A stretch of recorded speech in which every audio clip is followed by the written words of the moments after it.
And you have to understand LA was a very corrupt department back then. It was a real life LA Confidential, if you will. And so a lot of the cops were on the take, and Dad had a lot of money and a lot of power and a lot of influence. And he was performing abortions for the police department and the politicos of the day. And he was about to be arrested by the DA's office, who had actually taken over the investigation. And were literally days away from arresting him, and he splits, leaves the country. And they thought, well, wait a minute, he's in the wind, he's gone, he's left the country. Maybe it's best if we just lock this away for now and keep it under wraps. We'll come back to it, but let's clean up Dodge, get rid of all the corruption. If we expose this now, we won't be able to assume power and do what we want to do. Of course, they were happy that he was gone in the sense that, he could reveal a hell of a lot about a hell of a lot of people. Raw or sobers. It's January of 1947. The city of Los Angeles is buzzing with energy, with hope, with New Year's resolutions, with the feeling of a new, fresh start with the turn of the new year. A chance for you to work on all those things you've been saying you'd work on for the entirety of last year and probably the year before. But that would quickly fade away when Los Angeles would experience its most brutal and gruesome cold case ever documented. We're not exactly sure the events that took place between January 9th and January 15th. And we're not sure if maybe this 22-year-old waitress and aspiring actress was just walking home from work one day, suddenly hearing the sound of footsteps matching hers, getting closer and closer, but she's too scared to turn around, and she's too scared to run. But suddenly the footsteps stop, and before she can even realize it, she's scooped up and disappears into the fog of the night. Perhaps she was making her way to the local bar, or leaving the bar after hanging out with some friends. Maybe she bumped into a familiar face, offering a ride, maybe just company, and then disappeared into the night. Some have even speculated that she was offering street-side services, putting herself in one of the most risky and dangerous positions she could be in. But what we do know is that a female's body was found on January 15th in the Leimert Park area of Los Angeles, in front of an empty lot, in a scene that's described as being so brutal, so gruesome, that even the most hardened police officers and detectives had to look away. Let's go.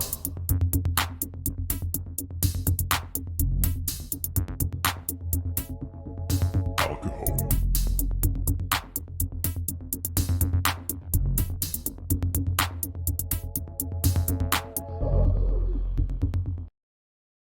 All right, okay, happy Halloween. Welcome back to Sobering Stories with me, Unnamed Teddy Bear. If this is your first time here, I really appreciate you joining me and trying to figure out what's even going on with this case.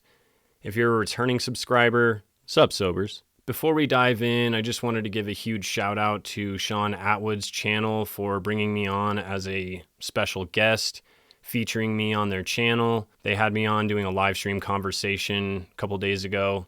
I felt like things went really well. We were talking about the Silent Children Project, Anthony Bourdain, Chris Cornell, Chester Bennington, and Avicii. But I had a lot of fun talking with Ron. I feel like we talked about some really interesting points.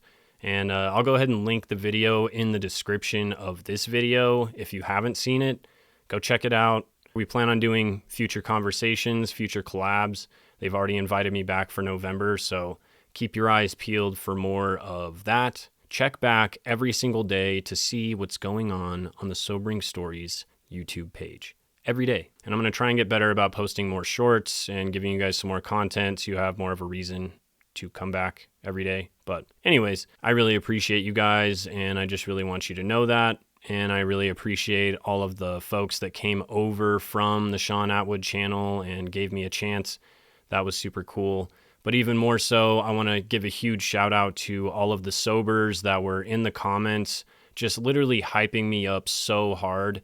I went through and read so many of those comments, and I can't tell you how much love was in there. And I am just truly grateful from the bottom of my heart for the love and support and just for hyping me up the way you guys do. Really, really appreciate you guys. I wanted to try something a little bit different this week. Well, first of all, because it's very rare that my episode actually lands on an actual holiday. So it's landing on Halloween. So I figured I should do something cool, maybe a ghost story, or I couldn't really figure it out. I was trying to do something that other people haven't really done before. And then I was just kind of divinely inspired, and I had the idea to do a Halloween murder mystery. So the whole mystery is also a mystery because you don't even know what it is. I'm sure there's some of you that have already figured out what it is.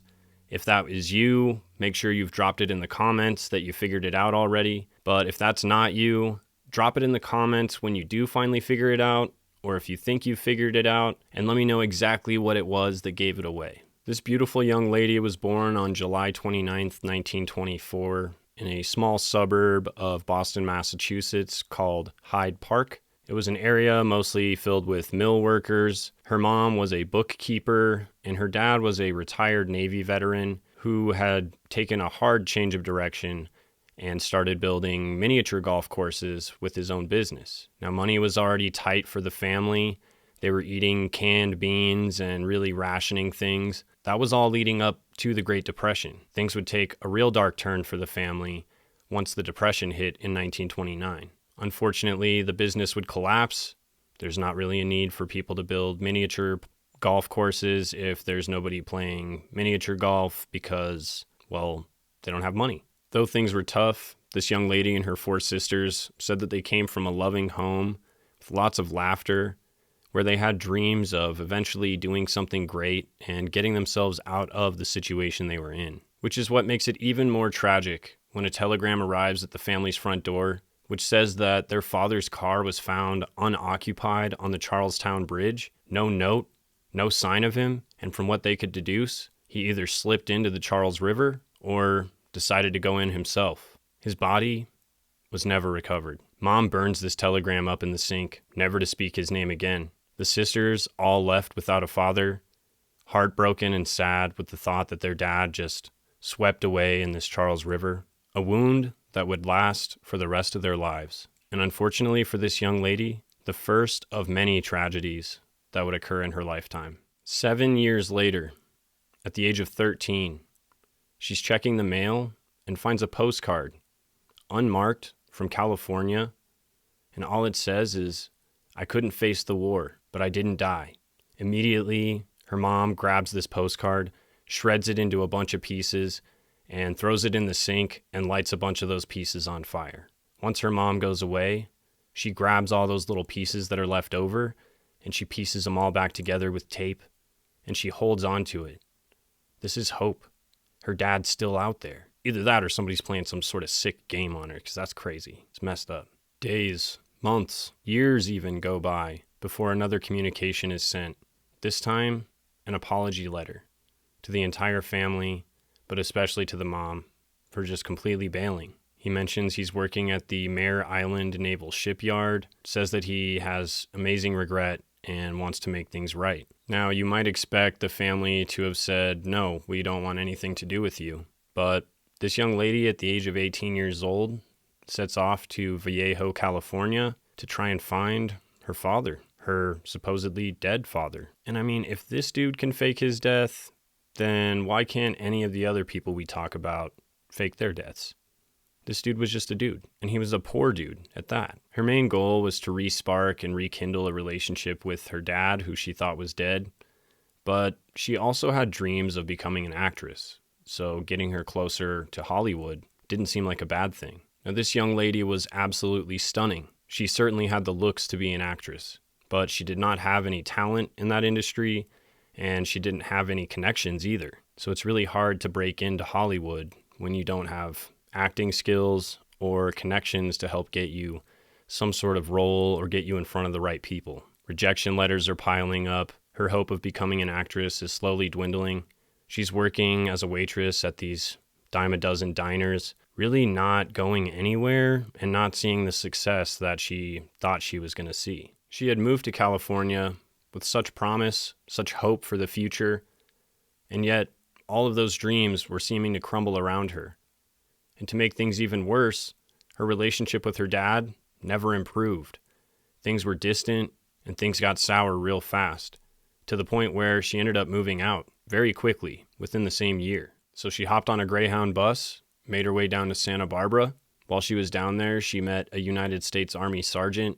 The two of them hit it off and ended up living together for a little while, but dude was abusive, so she ended up leaving that relationship. Good for her. Unfortunately, that left her with nowhere to go. She was kind of a transient, staying in hotels and motels, pretty much anywhere she could, and she was also self-medicating by drinking quite a bit. But that's until 1943 when she would get busted for underage drinking, which would get her thrown in the slammer, and unfortunately this would stay on her record. This theme of tragedy just seems to be following her each and every step of the way. So when she dealt with all this underage drinking stuff, she was looking for a fresh start, and she decided to move to Miami, Florida. While she was down there, she met a U.S. Air Force officer, and they eventually got engaged in 1945. But tragedy would strike again when she'd receive a letter saying that her fiance, soon-to-be husband, died in a tragic plane crash. She just can't catch a break. After about a year in Florida, things seem to be getting even worse. She ends up packing up her things, heading back to California. This time she heads down to San Diego. She's got some girlfriends down there, and she links up with them. While couch surfing with all of her friends, she is continuously letting them know, like, there's this boyfriend, this ex-boyfriend from back east. He has been stalking me and following me, and the whole reason I came back to California was to get away from him. She was constantly looking over her shoulder. She seemed very freaked out, so much that it really bothered and worried all of her girlfriends. She stayed in San Diego with her friends for roughly a month, and while she was down there, she ended up meeting a real smooth salesman. The two of them hit it off, and I wouldn't say that they were necessarily dating, but it was definitely a situationship.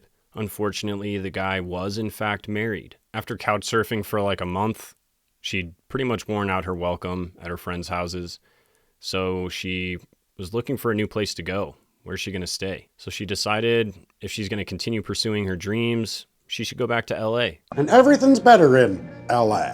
And it just so happens that this new situationship boyfriend, whoever this guy is, he actually lives in Los Angeles, and he's going to be headed back from his business trip soon, and he offers to give her a ride. So on January 9th, he drives her from San Diego, California, back up to Los Angeles. He drops her off at the Biltmore Hotel, where she says she's meeting up with her sister. This was all a lie. She wasn't meeting up with anybody, but that was just a nice place that he could drop her off, I guess. Now, here's a little fun fact for you guys, because I know that most of you, pretty much all of you guys, love fun facts. He dropped her off on January 9th. The dude died January 9th in 1986. Might mean something, probably means nothing, but I thought it was interesting. Now, of course, at the time he didn't realize this, but this would be the last known documented sighting of this young lady for 6 days. On January 15th, a young mother with her daughter just out taking a stroll in the neighborhood, walking along Norton Street, when she sees randomly a mannequin just laying in the grass along the sidewalk. As she gets closer and closer, she realizes that this mannequin is in two different pieces. As she gets even closer, she realizes this isn't a mannequin at all. This is a young woman who experienced clearly one of the most traumatic, unfortunate, brutal deaths that one could ever imagine. Also, I always forget to mention this, but if you guys do want to support the channel, if you want access to uncensored, early released videos, then think about becoming a Super Sober member, or you can join me on my Patreon, where I usually upload videos as soon as I finish them. No edits, no censorship, nothing. And of course, that is a really good way to support the channel, as well as me and my little family, since, well, I'm trying to make this a full-time thing. I also upload on Spotify, Rumble, Apple Podcasts, pretty much anywhere you can get podcasts. So I'm out there. Despite this being a pretty high traffic area in the middle of a neighborhood with lots of possible witnesses, the killer decided to display this young girl's body, and we're not sure what it really means. Her arms were lifted above her head, both of them angled at about a 90-degree angle inwards, and her legs were placed about 1.5 to 2 feet away from her, and her legs were spread open. A game of tic-tac-toe was carved into her body, as well as the initials BD. Her skin was pale white, and there was no blood in her body at all. No blood at all. None. No blood. There wasn't any blood. A wristwatch was found at the scene, and by at the scene, they mean inside of her chest cavity. It was obvious that her hands and her legs had been tied together. Her underwear was stuffed into her mouth. Her head and face had been so brutally beaten that her head, her whole cranium, was cracked like a spider web. The precision with which her body was dissected led investigators to realize that this must be someone with extreme medical training, because the technique that he used to do this was something that was being taught fairly recently during that time period to most surgeons and medical professionals at the time. It's what's known as a hemicorporectomy. Hemicorporectomy, I think. There were signs that she had been severely taken advantage of, essayed, and the weirdest part, in my opinion, was that when they did the autopsy, the only thing that they really found in her stomach was human poop. But unfortunately, guys, it gets worse. She had a tattoo of a rose, and that tattoo was neatly sliced off, and it was used as a tampon, is I guess the best way I can say it. And probably the piece that will give it away for most of you guys is the Glasgow grin that was carved into her cheeks. She had a 3-inch cut on one side and a 2.5-inch cut on the other side, going from the corners of her mouth all the way to her ears. And the brutality of this is bad enough. But at the time, reporters relied on listening to police scanner radios to figure out what the next story or where the next story was going to be. And because they were a lot closer to where this all happened, tons of reporters showed up before any police showed up. They trampled through this crime scene, destroying tons of evidence, and then they took some of the most graphic, terrifying photos that were then released and shown to the public in the newspaper, if you can believe that. Police finally arrive and are doing their best to not throw up and begin the investigation. Just down the street, near one of those little gutter areas where the water goes in, a purse is found. They pick up the purse. They find some smaller items like a bus pass and some lipstick, but they don't find any wallet or identification of any kind. There's no money. There's really nothing in this purse. Luckily, because of her arrest for underage drinking in 1943, her fingerprints were in the system, so they were able to identify her from her fingerprints. But if they would have just waited until January 26th, they would have received a letter in the mail, inside of which contained her birth certificate, social security card, her ID, tons of personal letters and notes, different, things that she's planning on working on with her acting career, all kinds of different stuff. Unfortunately, this envelope, just like her body, was wiped clean using gasoline, so lifting any prints became very difficult. But they were able to lift a couple of partial prints, but because these cops apparently suck at their jobs, they sent it into the lab and something went wrong and these partial prints were destroyed and couldn't be used. But this investigation brought in the help of hundreds of officers from around California, the FBI, just tons of police were on this case. And the investigation obviously eventually led to the last person who was known to have seen her alive, and that would be this salesman that had brought her back from San Diego. His story is that he dropped her off at the Biltmore Hotel. Everything seemed fine. She seemed a little bit city jaded, like she was a little bit anxious, but she got out. She said she was meeting her sister, and he felt fine about everything, and then he took off, headed back home to be with his wife. Now, the cops think this dude is definitely involved, so they grill him for 12 plus hours.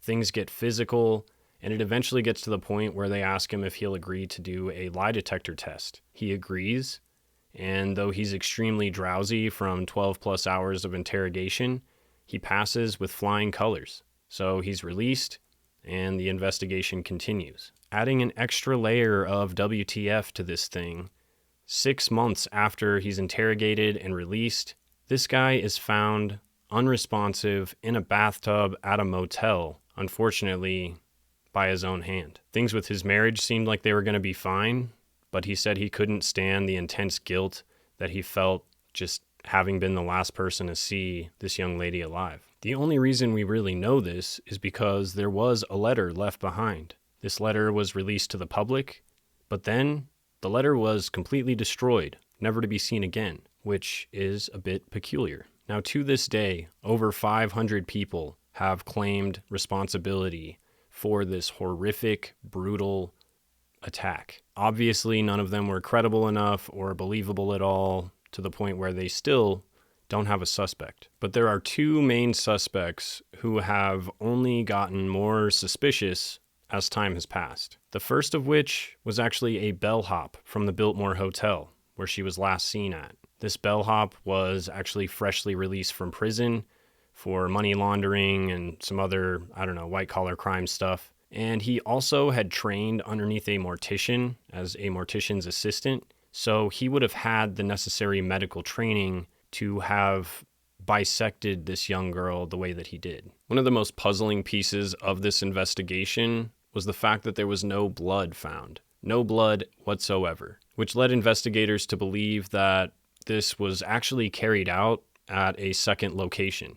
Where was this second location? Who really knows? Was it a private residence? Was it a public location? Was it some back alleyway? Well, police would catch a break when a motel owner actually realizes that one of their rooms is completely covered in blood and feces, which is a pretty good indication that these two things might be related. But the LAPD dismisses this information and says the two are not related. So that begs the question, what else happened that there's blood and poop all over this motel room? Like, if it didn't happen from that, what caused it? Another big lead for investigators actually came from that envelope that was mailed to the Los Angeles Examiner. Within this envelope, there was a notebook, and this notebook was actually a notebook that came from a local club that was owned by a pretty well-known Hollywood socialite nightclub owner. Now, this bellhop not only was working for this owner of the nightclub, he also was seen in the area of the Astor Motel around the same time period when this young lady had disappeared. This guy had also come in to the police station and offered up his assistance, basically just volunteering to do anything he could help with the case. But this dude's just a random bellhop at the hotel that she was staying at. What investment does he have in this case? So that was pretty suspicious. The one thing that really tipped them off and really zeroed them in on this guy as a main suspect was the fact that they had not released the information about the rose tattoo being cut off of her and then put back inside of her. But this guy, this bellhop, was able to tell them that information. So how else would he know that information if he didn't have something to do with it? This bellhop was obviously elevated to number one suspect because of this information, but they didn't have enough to actually put the charges on him because they didn't have any evidence. But then police receive another letter on January 26th of 1947. It's a handwritten letter instead of the little cut-up newspaper clippings. And this letter basically says that he's planning to turn himself in on the 29th of January. So the police are elated. They're like, oh, sick, we don't have to do anything. He's just going to turn himself in. So cops get ready. They set up this huge operation to take this guy into custody, and he doesn't show. Days turn to weeks, weeks to months, months to years, and eventually the case, it goes cold. They don't have enough evidence to put this crime on literally anybody, but they have a massive list of suspects. They've taken in hundreds of thousands of tips. They've been given over 500 false confessions that they've had to sift through. And it just seems like no matter how much information comes in about this case, they still can't figure out who did this. Because of the precision of the cuts and just the way that this body was completely drained, this person had to have some medical knowledge. So the police start sifting through everyone in the Los Angeles area that is medically certified and would have received this kind of training. So doctors, surgeons, morticians, everybody. They subpoena all these different documents, and then they start looking for any sort of connections to this young lady. Eventually, they do come across a pretty decent connection. And this guy is a very well-known, very wealthy surgeon, known to mingle with the wealthy elites. He's a very well-respected member of the Los Angeles community. What makes this doctor so interesting to police is that he is a venereal specialist. He has an IQ of 187. He's like a super genius. And he obviously has the medical training and knowledge to carry something like this out. He also was either dating or friends with this young lady. He became one of LAPD's top suspects in 1949 after his daughter Tamar comes out and says that he was engaging in incest. He was experimenting with her with these different tools and devices, and she claims that he abused her for most of her life, as well as got her pregnant, which is so weird. She files official charges, and in 1949, he's going through a trial for these charges, and during that trial, his daughter claims that she overheard him talking about being responsible for this brutal, awful incident. Police immediately take this seriously and then begin to zero in on this doctor. But it's not just his daughter that thinks this. His son as well also believes that he had something to do with this awful incident. The reason he believes this is he was eventually given, after his father passed away, this little photo album of pictures he had. And in that photo album, he found 2 photos of this woman that looked so familiar. He couldn't put his finger on it until he did. He realized it's the victim from our story. So why would his father have pictures of this young lady? Why did he have them in this special album? There were pictures of other young ladies in there as well. And there was no explanation ever given to him as to why these pictures were in here, who they were, what this means, nothing. But these photos led him to suspect his dad of being the killer. Police are also becoming convinced that this might be their prime suspect, so they decide to wiretap his house, hoping that maybe he'll let something slip while he's talking to a homie. And sure enough, he does. Eventually, they have it recorded that he says, "Even if I am this young girl's killer, they can't prove it now." He also goes on to talk about how he's been performing illegal abortions, and he also talks about paying off police for something, but they're not really sure what. They had bugged the house? Right. 18 detectives, 24/7 for 6 weeks. They put live microphones in the walls, ran a hard line to Hollywood Station 4 miles away, the station I would work for 17 years in homicide when I grew up. And they would sit there recording these recordings 24/7 around the clock for 6 weeks. Eventually, they hear 2 screams from this woman. They don't know who it is, but after these 2 screams, there is no female voices heard after that at all. And in a completely separate recording, this doctor also mentions that his secretary had died. And the official report on that says that she chose to leave on her own accord. Many years later, this doctor's son, while doing his investigation, he comes to the conclusion that not only does he think that his dad was the killer of this young lady, but he was also involved with multiple other slayings. One in particular would be one that happened just a month after the young lady we're talking about. It happened on February 10th of 1947.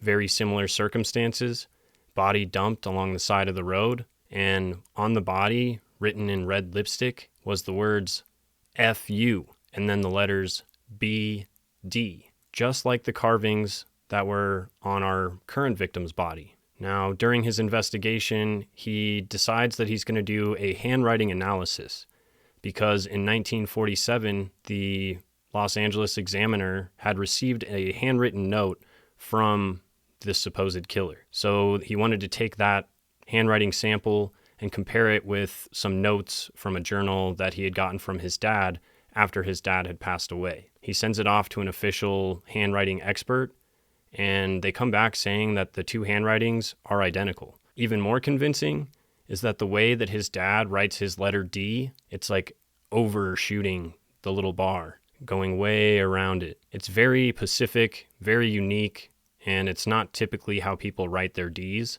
But if we look at the D on this body written in lipstick, and then we look at the D in these letters, it's identical.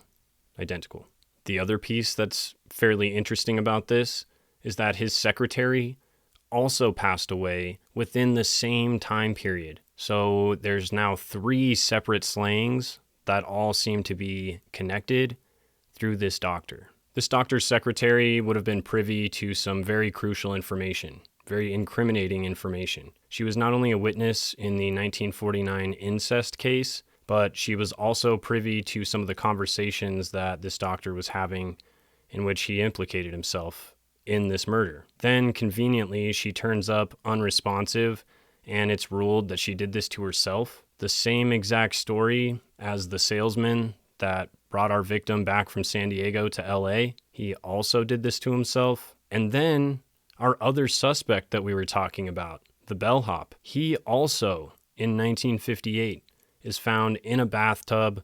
Unfortunately, he had chosen to leave this world on his own terms. Did he do this out of guilt? Did he do this because he just couldn't handle it anymore, keeping this deep, dark secret? We may never know. But this suspected doctor's son is thoroughly convinced that his dad was the killer. And one of his biggest pieces of evidence to support that is that in 1950, his dad completely left the country. He lived in Puerto Rico for 40 years, not returning until 1990. He thinks they're onto him about that case. Absolutely. I mean, actually, my mother had been interviewed a few days before.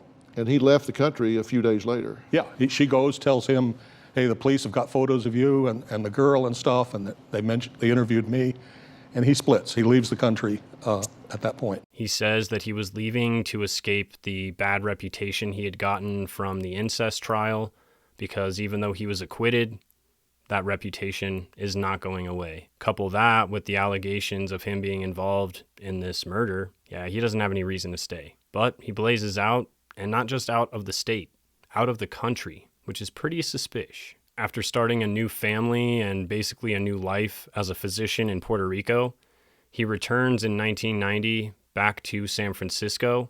He's about 80 years old at this point, and then he eventually passes away at the ripe old age of 91 years old in San Francisco. And that's when his son is given all these things, and the case starts to unravel a little bit. To this day, both the bellhop and this surgeon remain the number one and number two suspects in the case. But unfortunately, the case has remained unsolved since 1947.